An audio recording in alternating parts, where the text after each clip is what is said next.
Chicory song రికార్డ్ని break చేసింది. Just 24 అవర్స్లోనే 29 million views వచ్చినాయి, which is actually crazy.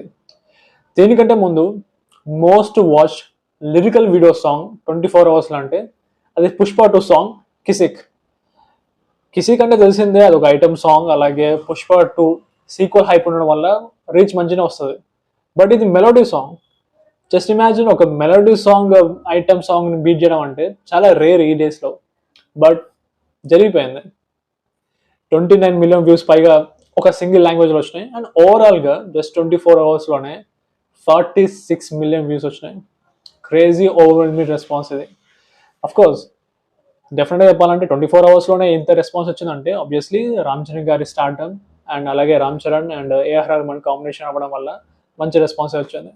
ఇక song గురించి మాట్లాడుకుంటే, ఓకే, సాంగ్ వినడానికి చాలా బాగుంది. And visuals point of view మాట్లాడుకుంటే ప్రతి గుడ్ మ్యాన్. ఇక డ్యాన్స్ అంటే సపరేట్గా రామ్ చరణ్ గారి డ్యాన్స్ గురించి చెప్పాల్సిన అవసరం లేదు. Is one of the best dancer. Dance steps బాగున్నాయి. ఆల్రెడీ సోషల్ మీడియా మొత్తం ట్రెండ్ అవుతుంది. చాలామంది ఆల్రెడీ రీల్స్ కానీ ఇంకా షార్ట్స్ అని చేస్తూనే ఉన్నారు.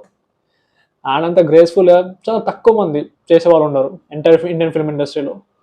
ఇట్లా హాలీవుడ్ వాళ్ళు పెద్ద డాన్సర్స్ ఏం కాదు కాబట్టి, సో సింపుల్ చెప్పొచ్చు, ఎంటైర్ వరల్డ్ హిస్టరీలో, సినిమా హిస్టరీలో very few dancers can match Ram Charan grace.